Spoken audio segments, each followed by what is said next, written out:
I always say start with the end in mind. What's the outcome or the result that we're looking for? So many years ago, I didn't start with, oh, I want to be wealthy, or I want to build a company, or I want a family, or these things that I think a lot of people go, oh, I want these things. I kind of, was like, I was just aware of how much turmoil I was in. And I started with an outcome of like, man, I just want to know joy and happiness and a sense of peace. Like, how do I be okay? Like, how do I just wake up and feel good every day? I think a lot of people, although that sounds obvious, they start with the challenge. They start with like focusing on the things that are intrinsically going on that they don't like or that aren't working or that are difficult. And what I find is like we really need to get counterintuitive and go, wait a minute, where do I want to be? Start with the outcome, the result that we want to achieve. All right, welcome back to this week's episode. As usual, we have an amazing guest, and this guest actually came through a good friend and a previous guest. In fact, he was on the show a couple times, and I was on his show. Kerry Jack from The Happy Hustler. We're going to shout out to you, my friend. Really appreciate the connection. And I think that's what it's all about in this world today, right? Which is, what do we do to lift each other up and to really sort of show up in the network? And, I think Kerry Jack is just one of those amazing human beings that represents it. On that note, as mentioned, we have an amazing guest today. We have Joey Klein, who is going to talk to us about what it takes to transform. I think in everything that we do in life, there's a level of change and transformation. He's got an amazing story, which I will not do justice to. So I'm going to ask him to share a little bit of it. And he's going to talk to us a little bit about what it takes to be a master or for mastery in whatever field and aspect that you're going after. Joey, welcome to the show, my friend. Hey, thanks so much for having me. And I'm super excited that Kerry put us together. He's never introduced me to somebody I didn't enjoy interacting with, for sure. Oh, that's good. That's good. Hopefully I won't ruin it for you this time. So with that, Joey, I was reading your bio earlier, super cool story. And as mentioned to the audience, I don't know if I want to do it or if I will do it justice when it comes down to sharing your story, but why don't we give for the audience a little bit of your background, your story, and a little bit of overview on some of the work that you're doing. Sure, happy to. So, I founded a company called Intermatrix Systems a little over 20 years ago, about 22 years ago now, where we essentially train high achievers inside what we call the art and science of personal mastery. And we do three key things. We support people to train, align, and rewire their emotions, their thought strategies, and their nervous system. And so we really focus on the inner game of performance. So transformational work and this idea of high performance has literally been what my life has been about. Many years ago, I had a very challenging kind of upbringing and environment. Got heavy into drinking and partying and all that kind of stuff. I dropped out of college my second semester and really just had no direction, didn't know where I was going. Had a close call, almost died several times. And then finally I was like, man, I think I'm here to live for something more. And so initially I really just dove into the world of like transformational work to really figure myself out, to figure out how to make life work, right? Like, what do I do to, sort of be fulfilled, be happy in life, was my main goal at the start. It didn't start out with like, I want to have a company or clients or a big company or organization or any of that. It was just, how do I make life work? And I dove into like ancient wisdom traditions. I was in India for months at a time, meditating 8 hours a day, like trying to figure out the breath work, meditation, inner game with spiritual, affluence that I had been introduced to and that I met. So that was a component of my development. I've met a world-renowned psychologist, Dr. Lou, out in Los Angeles, who ended up taking me under their wing and kind of teaching me psychology. She introduced me to a Harvard-trained neuroscientist so that I could understand why these practices that I was learning from these kind of ancient wisdom traditions worked and were as effective as they were. And then, so I trained her inside of what I called inner training at the time. And she kind of taught me psychology and then, hooked me up with this neurologist who was able to show me like why this stuff was working. And then, I had a very deep background in martial arts. I studied since I was 12 years old, under one of my masters, ended up, competing all over the world. At a point, won 3 world championships. And so like had this very interesting path in terms of, figuring myself out. And ultimately, one of my mentors was like, you need to start teaching and coaching and training others inside of, personal development or transformational work. And they told me that I didn't teach and if I didn't coach other people, they wouldn't train me. And so it was very funny because I had no desire to really teach, coach, or train other people. I really just wanted to kind of figure myself out. Matter of fact, I was kind of intimidated and scared at the idea of I was like, who am I to, teach anybody anything? And I was like, what am I supposed to teach them? And they're like, well, I've been training you all these years. Like, just share what I've been sharing with you, and it'll make a difference for others in the way it's made a difference for you. And it'll more importantly, it'll accelerate your growth and your transformation. And I had three different mentors kind of give me that ultimatum at the same-ish time who didn't know each other. And so it was very interesting that way. One from my martial arts background, the psychologist Lou, and then my kind of my spiritual mentor that I had at the time. And so all three of them, like literally within months of each other, were like, "You've got to train other people." And I was like, "Oh, geez, okay." So I started doing that, and then ultimately Lou moved me out to LA, where I started my private practice, is working with people one on one. And her clients just happened to be like famous, actors and actresses and executives at Sony and more of a high profile clientele. So I blew up pretty quickly because I was really effective at getting results. Had a full practice at my peak. I think I had like 90, almost 100 clients that I worked with monthly. And then I just couldn't take any more people on. Ultimately, they asked me to teach workshops and seminars. That led to a book or two. And fast forward, we've had about 84,000 people now go through our curriculum and our training. So that's a quick little overview of sort of where I started and how we got where we are today. Super cool. In the world that we live today with, social media, it's hard to figure out the real ones, right? The guys and the girls out there that actually can teach you and mentor you. I mean, I love the fact that part of what you do is psychology. All the work we do is based on psychology when it comes down to training and coaching. And what's interesting about psychology is it answers a lot of questions, right? Like, why do I act and behave the way I do? What's my personality? Yeah. Where do these feelings, emotions, sort of behaviors come from? But more importantly, what are the frameworks around it? And, listening to your story around, you went out into this world to kind of figure out your own shit and figure out sort of what works. I related to a lot. I mean, that's how my company started as well, which was trying to figure out how to just sort of get on and be successful and get a balance within sort of your personality and emotions. So I do a lot of work around emotional intelligence. And, that was one of the areas. You said there were three areas that you tend to really help people develop in. And one of them is that sort of world of emotion. So let's start with that. In fact, actually, before we go there, if someone, like, what advice would you give someone that's beginning on this journey? I think, as I was saying before, if you're not careful, you could end up following the wrong frameworks, the wrong people, the wrong books. So if someone is looking to go through transformation, what's some of the advice you would give them to start that journey? Yeah. 100%. And I think you're 100% correct in that. Unfortunately, if people wanted to better their life and their situation, if they go onto like Instagram or Facebook or online and start like looking around at what's out there, I would say it's more likely they find something that at best doesn't work, and at worst probably makes matters worse for them, right? Actually creates problems as opposed to solves them for people. And so what I always say is like, you want to start with kind of three key things. And I always say start with the end in mind. So like, what is it? What's the outcome or the result that we're looking for? And so many years ago, I didn't start with, oh, I want to be wealthy, or I want to build a company, or I want a family, or these things that I think a lot of people go, oh, I want these things. I kind of, was like, I was just aware of how much turmoil I was in. And I started with an outcome of like, man, I just want to know joy and happiness and a sense of peace. Like, how do I be okay? Like, how do I just wake up and feel good every day? Because that just wasn't my reality at the time. And so that was an outcome that I named that I didn't even realize that I kind of started focusing on. So it's like, I think a lot of people, although that sounds obvious, they start with the challenge. They start with like focusing on the things that are intrinsically going on that they don't like or that aren't working or that are difficult. And then their second step is they go to the past, like what's happened to me or what's gone on in my past and how did I get where I am, and kind of like a search for an answer to like, how do I do it different or how do I do it better? And what I find is like, we really need to get counterintuitive and go, wait a minute, where do I want to be? Like, I want to be happy. I want to be fulfilled. I want to know peace, or I want to hit X amount of wealth, or I want this type of relationship, like whatever it is, start with the outcome, the result that we want to achieve.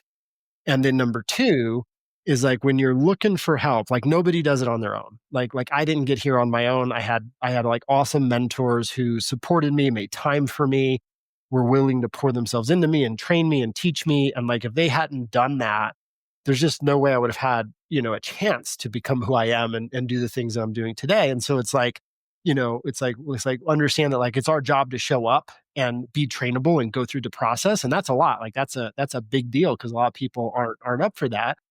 And so it's like that's our role. But then the other piece is like we need to find the right mentor, the right system to follow.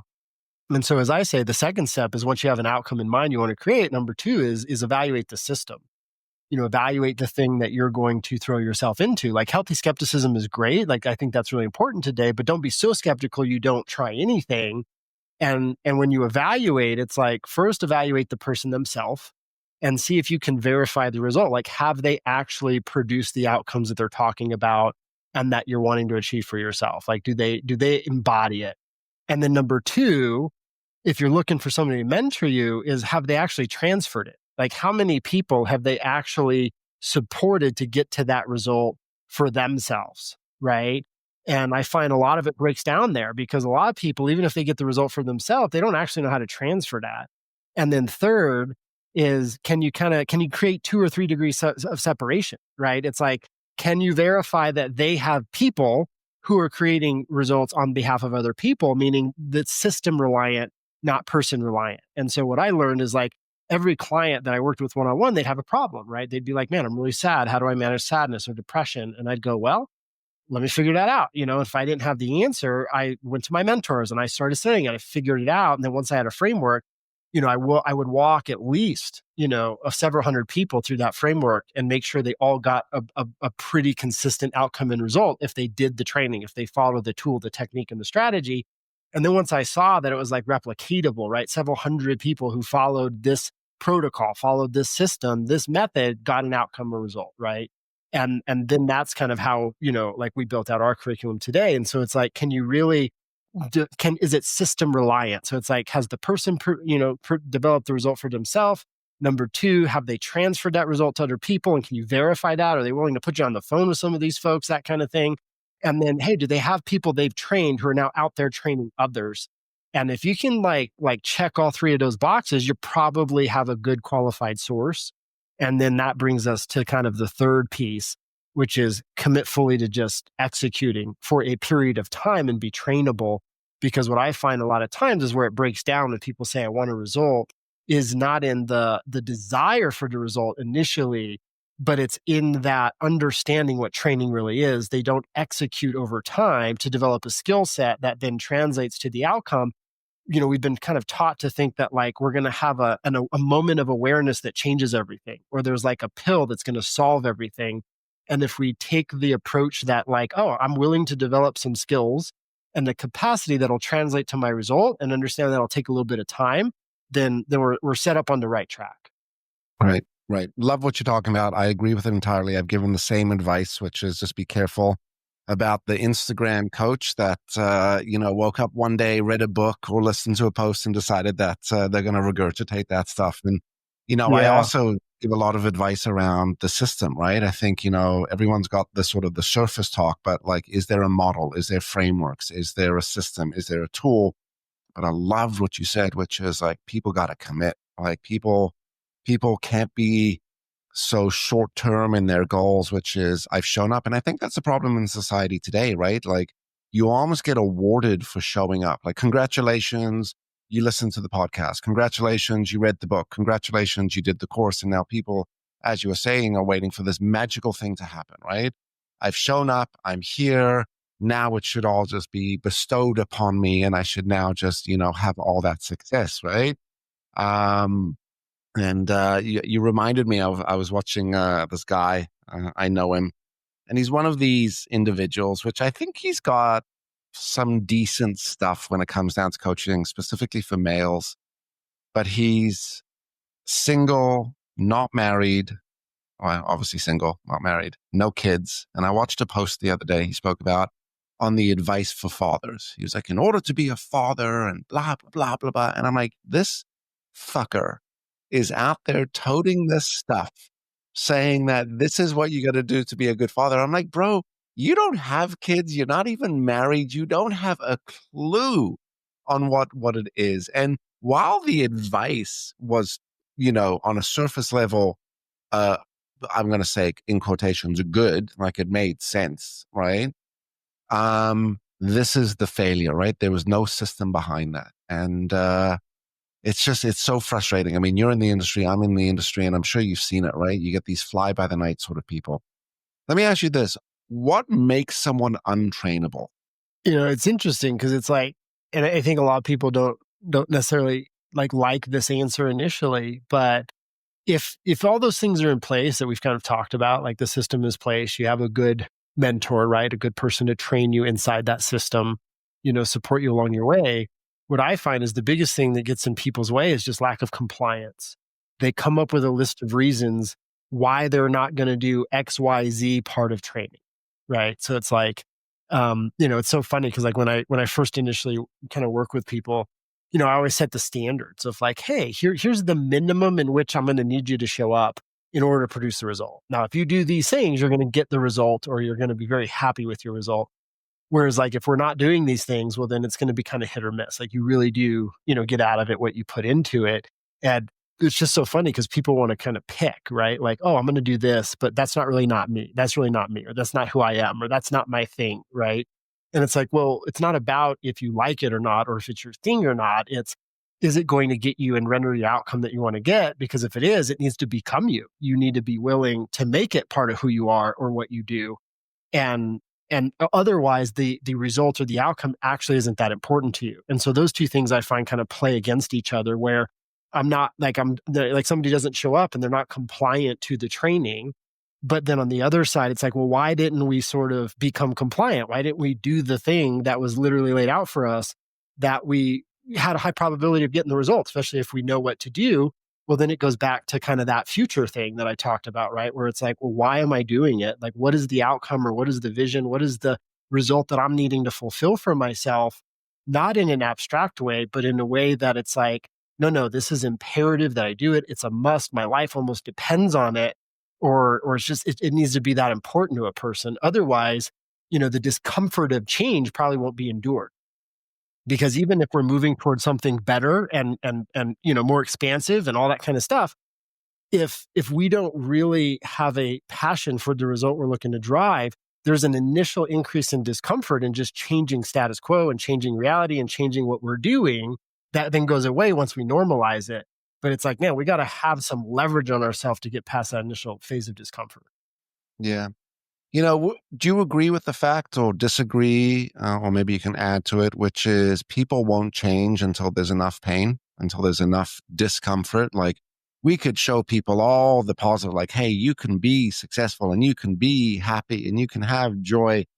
But, there's a thought out there, and I've gone back and forth with this, which is it's true, it's not true, it's kind of true, it makes a masterpiece, but I don't know if I've ever settled on, a firm answer on this, which is people will not change until there is enough pain or discomfort. What are your thoughts about that? Mhm. So I don't know. From what I've seen or observed working with people over the years, is I think there's an element of like truth to that. I do think that's true for some, where it's like, man, if we don't have like enough pain, enough discomfort, we're not going to motivate ourselves to create change. And so there's like so many people where they show up and they are in a moment of tragedy, right? And they're like, man, I am ready to change. And I think on average, if people hit that moment of pain or discomfort and they go, man, I need to make a change, they're more willing than maybe somebody who is more comfortable. But at the same point, we've all seen those people where it's like that like pain point doesn't necessarily show up. So I don't think it's true that everybody finds their bottom, so to speak, as much as that's a beautiful idea. And then they decide to change. I mean, I know some people who endure horrific suffering and they never change. Right. And so do I think that it can be an increased motivator when we kind of have a light bulb go off and go, yeah, I want to make a change, that like discomfort is going to be the force that propels us? Like for sure, I think it can make a difference. And I'd say that's true for a lot of people. But I also see a lot of people, for some reason, like inspiration strikes. and they just like in the moment believe that their reality, even if the reality is not that bad, it's pretty good, that they could know a better reality than they have. And they get inspired by it for whatever reason. They get struck. And it's like that passion, that inspiration, and that motivation comes from just the aspiration to something better. And I think that can be as strong of a motivator and sometimes a more powerful motivator than discomfort. Because when pain motivates, what I find is a lot of times you might have somebody work for 2 months or 3 years and alleviate the pain or the challenge, and then they stop working. They stop training. They stop developing themselves because they kind of answered for the thing that was motivating their change. But then once you eliminate that pain, they kind of stop their training. But then what happens is they just regress back to some version of pain, and then they yo-yo, like back and forth, back and forth, back and forth.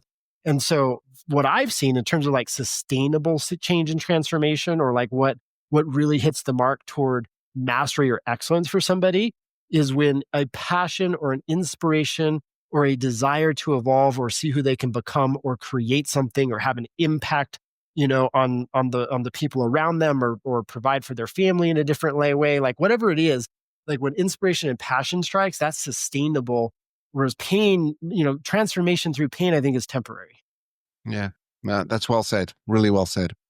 Do you see a commonality in what people's goals are? So when you work with people, do you see a theme like I want to be happy or I want to be wealthy? Like what are some of the commonalities that you see with your clients when it comes down to what they're trying to achieve, what they're trying to become masterful of or transform to? Because you said it Yeah, earlier, you said you didn't really have a map for that, right? You just knew you wanted to have joy, you wanted to have happiness. You were looking, I might even describe it as calmness as well. What do you sure. see are some of those themes or some of those objectives that people want to transform to? It's interesting because like what I find is there's like the three staples, I call them. Generally, I'd say like out of 10 people, a lot of times I find 7 of them or so are like, man, I want a relationship to transform. I want to figure out how to have a better culture in my job or my workplace, or I want a better relationship with my significant other, my wife, or my children, or my friend, right? It's like I like they're looking to have a relationship transform, or they're looking to create a relationship in some way, right? They aspire to have new friends, or they aspire to, meet their significant other, something like that. And then number 2 is, kind of body health, right? I want to see some up leveling of my vitality in some way, I would say is number 2 on the list. And then number 3, I would say it's about even with body health, is like money. I want more money, or I want to another level of abundance, if you will.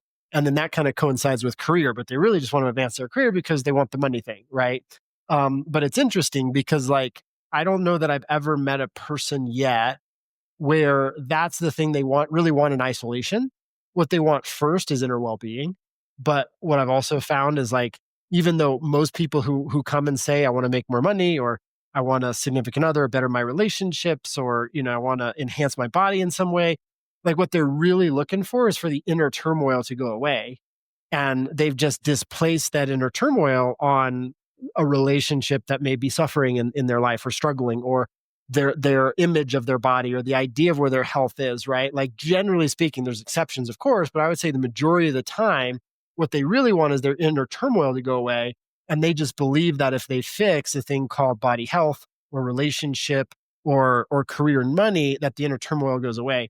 And so it's almost like, great, let's create a vision for health if you want to create that, or money or better relationship. And then every single time the real work to do is on the inner training and inner mastery, or the inner skills, if you will, so that we can eliminate that inner turmoil, so we feel great with who we are and where we are. And then from there, it's like skill development. Well, let's develop the skills so that you actually are better in relationships, communication, or boundaries, or whatever those things might be, right? Or same thing with wealth. Like there's a science to wealth in terms of like how to build it and how to maintain it and how to grow it. And so the skills come second, but like that inner work is first, then skills are second, then the outcome transpires third. So for the audience, let's make this practical. And I know we're not going to get like the full process and framework for it. I mean, it's a podcast. But if someone is going to work on that inner turmoil, what are some practical steps um, things they can do. Yeah. So I think it's interesting because I find it's helpful to help people understand maybe what not to do or what not go in too much. Because I think like the traditional method or information that's given often is like, well, let's identify the challenge or the problem that's going on. And then let's go to the past and figure out why it's happening and analyze that a bunch. And then figure out like what from the past has caused our current circumstances. Right. And so a lot of the focus goes on the challenge based on circumstances. Like, here are the circumstances in my life that aren't working, right? My relationship's struggling. We're not getting along. We're disconnected. We're not spending time together. I don't have any money. I'm in debt. I weigh more than I want, or I don't look the way I want to. Again, like we go to outside circumstances first, kind of obsess about those circumstances. Then we go to the past to figure out, well, how did we get here in the first place? Like, why are these our circumstances? And I think there can be some benefit to that from a pattern identification standpoint, but it's not what actually creates transformation. And honestly, it's not what I found is it's not necessary for transformation. And so if we're wanting to create a different reality, it's kind of like we want to start with what I said before is, well, let's name the specific outcome we want to create. Right. For me, when I started very first, it was like, well, I want to know peace and fulfillment. And then later, I realized like, oh, if I, make a certain amount of money, I can actually train more and, I can have more resources to make a bigger difference. And so it was like, I started naming numbers. Well, how do I make 10,000 a month or 50,000 a month? And then it was 100,000 a month. And it was like really you have to start with the outcome, the end result in which you want to create. And I always say, name the outcome that you want to create, like $10,000 a month, or I want to weigh X amount or whatever it might be. But then also name how you want to feel in the realization of that outcome. And so step one is like, hey, I want X, I want to make 10,000 a month, or I want 10% body fat or 15% body fat, or I want to be in a harmonious, vibrant relationship.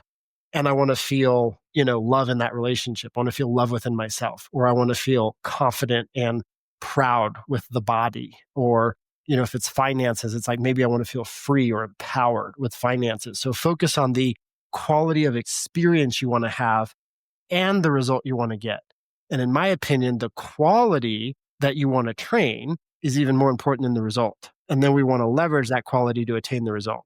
And then step two is like, give yourself permission to start literally just spending some time with yourself. And I know this sounds like basic and obvious, but when I take on new clients, I always give them, I give almost everybody the same training, right? Which is, hey, I want you to take 20 minutes a day. I just want you to sit with yourself for 30 days straight. And I don't want you to do anything. I don't want you to do a breathing practice. I don't want you to meditate. I don't want you to sing. I don't want you to listen to music. I don't want you to read. I don't want you to journal.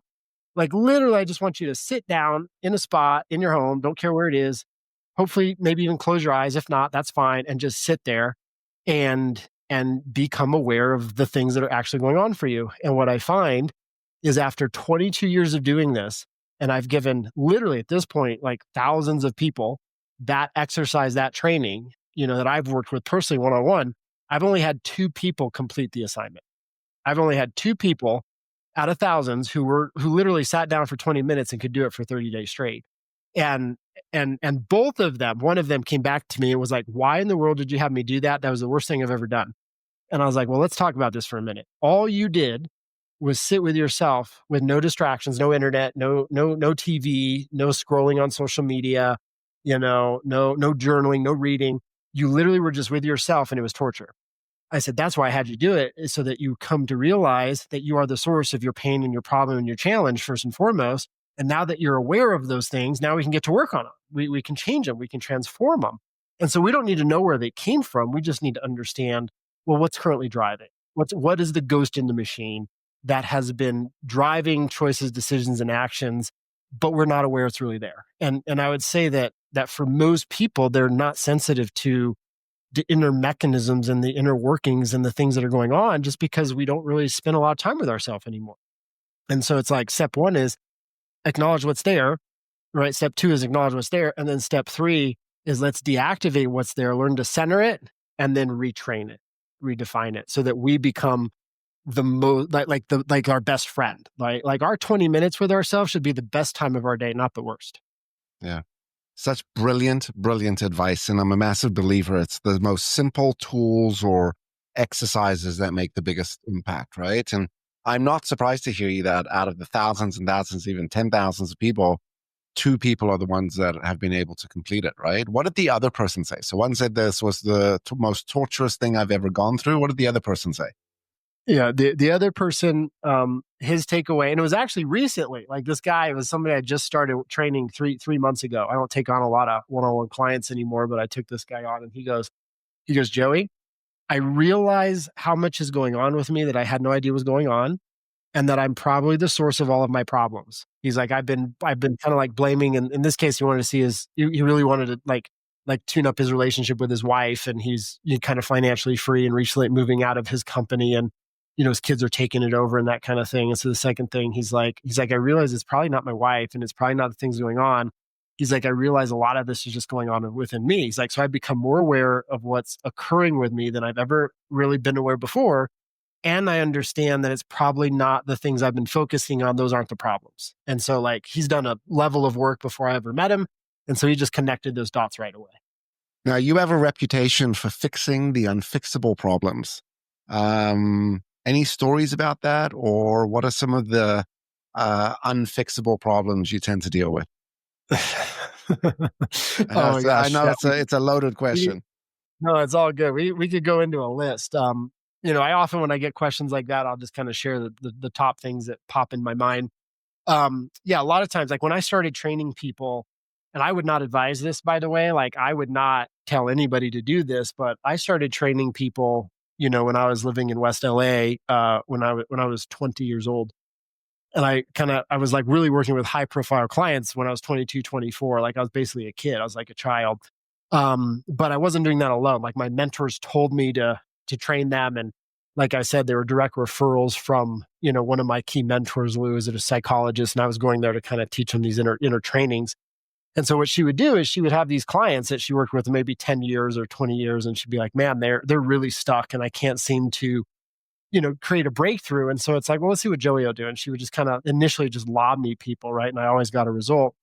And so I got some pretty interesting situations, in the beginning. So like one of the things that I worked with was a child, the family had like these, traumatic reality situation occur where they lost one of their children, right? It was like I forget what it's called, like instant death syndrome or something like this. It was like a baby, it was like 6-7 months old and spontaneously died. Nobody understood why or what happened. And it kind of threw the family into a spiral.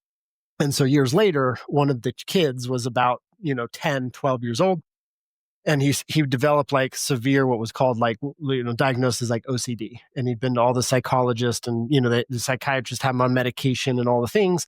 And he developed these like tics where like if he couldn't push a backspace button. So like if you're listening to, back then it was a CD player. So if you're listening to a song and the song was playing and somebody would push back to go to like, the song or the track prior to the one they were listening to, he would just scream and like have a breakdown, right? Just like complete, lack of control of himself. You had to go forward all the way through the CD to get back to the song. Otherwise he kind of lost his mind, right? And then he developed these like tics where, he had these like little baby Buddhas that he would place all over the house. He had like 15 of them. And before they could go to school, he would have to do this very specific process of like bowing to each Buddha. And then go to every single one. And if he made a mistake, he would start over at one and he'd start the whole process over again. And so then mom's losing her mind. She's like, we got to get to school. And his teachers were losing their mind because he couldn't erase anything on a piece of paper. He have to start all over. And, it was like, when I started working with him, nobody had been able to help this kid. And finally they were just throwing medication at him. And the parents were like, we don't know what to do. And in a matter of, I think 3 sessions, we had him like, no problem. He picked up his Buddhas and put them away in his room. And, he could push the forward button on the computer and the different things. And it was interesting because like when I got to speaking with him, it was like, well, when you feel like you can't push the backspace button. I remember I was sitting with him at the computer. I was like, when you can't push that backspace button, I was like, how do you feel? Tell me what emotion's occurring. And he'd be like, well, I'm terrified. And I was like, well, what do you think about when you think about pushing that backspace button? And he's like, my sister dying. He's like, things are going to go away. And so this weird link happened in his brain where he was like, man, things going away or disappearing got associated with like weird things like a backspace button, or not able to go in reverse, or things like this. And so he was trying to control his environment to make sure nothing bad happened again, because he was growing up with this turmoil, right? And so when I taught him how to manage the emotion directly, and then I remember we created a different, it's called neuroassociation for him. I was like, well, who's your favorite superhero? Like who's your favorite superhero of all time? And he's like, Superman. I was like, well, can Superman push the forward button? When you think of Superman, how do you feel? And he's like, oh, I feel empowered and I feel joyful. And so he would tell me the emotions that he felt. And he thought about Superman. Obviously, he's feeling those in his nervous system at that time. And so I taught him how to feel those emotions and leverage those to do things like push a backspace button. And so like the thing I did with him seemed like it blew people's mind, right? Because I was able to kind of help this kid out and get him to stop these very eccentric behaviors. And he was diagnosed with OCD and on medications. And he was like labeled like he's going to live with this his whole life, right? These kind of like, eccentric things that he would do. And in the course of just a few short months, he was like good with them. And we were like on to like regular child challenges, if you will. And so like, a lot of things like that, come my way where people can't figure out the outcome result. And it's interesting because I think I just look at it as I don't have like traditional training. I just looked at everything out there that had to do with transformation. It was like, well, what piece, like, how does this work and why does this work and what place does it hold? And, was able to sort of put together and see things in a different way. So that was one. Or like people on the brink of divorce where they think there's no outcome or way, and, solving for those. And, I could go on and on with the list, but it's like, but that's an a lot amazing of those story, are man. kind I of things mean, that brought my way. yeah, super powerful in the sense that like nothing more important to parents and their kids, right? And what do we want for our kids? We want them to be safe and happy and protected. And what that story also acknowledges is that we don't have to go down the road of medication, right? There's tools out there. There's things that you can learn how to manage, or you could regulate, right, from an emotional standpoint. On that Yeah, note, you talk a lot about 100%. the three key emotional competencies for happiness, fulfillment, and elite performance. Talk us through that quickly. Yeah. So I think like in terms of emotional competencies, we all should be developing, three levels of resilience, if you will. And like when we go to kind of like medications, typically speaking, 9 of 10 people, if they want to, probably don't need medication if they're willing to develop some tools, techniques, and strategies to leverage, right? And this goes right to those emotional competencies, which is number one. First level of emotional resilience is basically being able to experience uncomfortable emotions and manage those emotions and execute life despite the feeling of discomfort. And I know that sounds like kind of obvious, but I find today that many people are far less resilient than ever before, right? Whereas like, we're not taught how to interact with emotions in a healthy and productive, vibrant way. So it's like, hey, in this moment I feel unworthy or sad or XYZ. It's like we have those emotions define what's happening in our life to inform about the circumstances. Or a lot of times people have emotions, inform kind of like about what's right or wrong or something like this, as opposed to having emotions inform where they are at with themselves.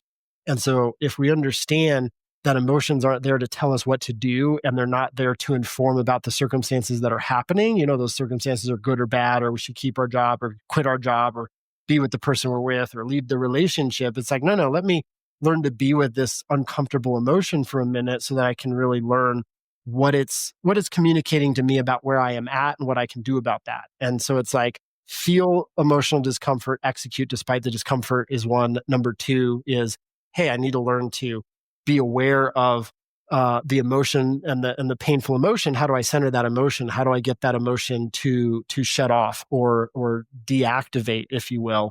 And then three is, how do I activate love-based states or the emotions that I want to experience and drive from? And how do I strengthen those so that ultimately those are my primary drivers and the painful emotions are the exceptions? But even when they become the exception, you might still at times feel really intense sadness or really intense, unworthiness at times, or regret or things of that nature, which is actually very healthy. It becomes unhealthy when we get stuck in them, when they become 90% of our reality instead of 10% of our reality.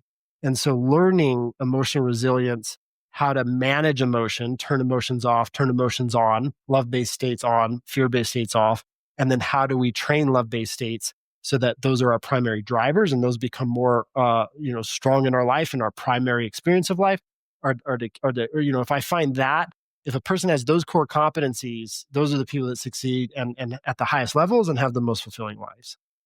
Amazing. Gold, brother. Absolute gold, man.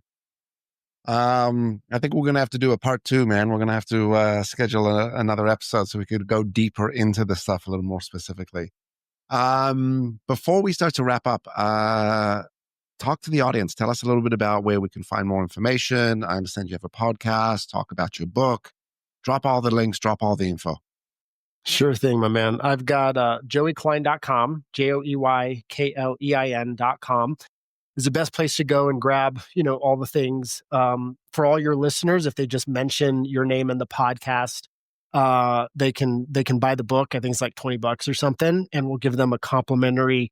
It's $1,000 training program where they work one-on-one with one of our top trainers and teach what we call the blind spot training or discover your blind spot, the inner ghost training, where you develop just some basic skills around emotional competencies that actually a lot of people don't have. And it's a 3-session course where they just spend 1 hour with one of my trainers, complimentary for all your folks. We'll take them through the training and they'll leave with tools, techniques, and strategies that they can implement and will make a difference in their everyday life, regardless of if they want to do anything else with the company or not. Like, we just want to make sure people are equipped with the tools. Relationship Alchemy is my latest book that we just dropped. And so it just gives you the tools of like, hey, well, here's what not to do in a relationship. This will destroy a relationship. These are the things that'll make relationships thrive. And then you can always find me at the real Joey Klein on Instagram. Amazing. In fact, I got to make sure that I'm following you on Insta as well. So for the audience, joeyklein.com, go check that out. We're going to have all these links in the show notes as well. So if you missed all of that and you're afraid of rewinding, right? We get it. But we'll have all those links there. But if not, you could rewind and listen to that again. Definitely, I would highly recommend picking up the book and taking advantage of that free course. It's super generous of you, man.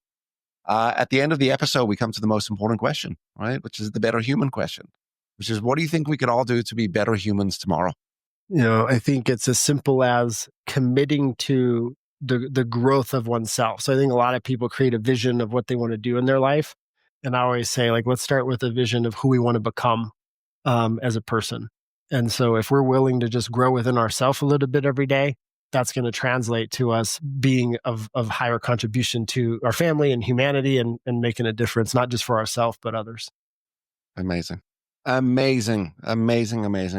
Joey, thank you for taking the time to be here today. What you dropped was gold. I think what we're always trying to give to the listeners and the audience is just some real practical things to walk away with from these episodes. And you gave a ton. So super appreciate you.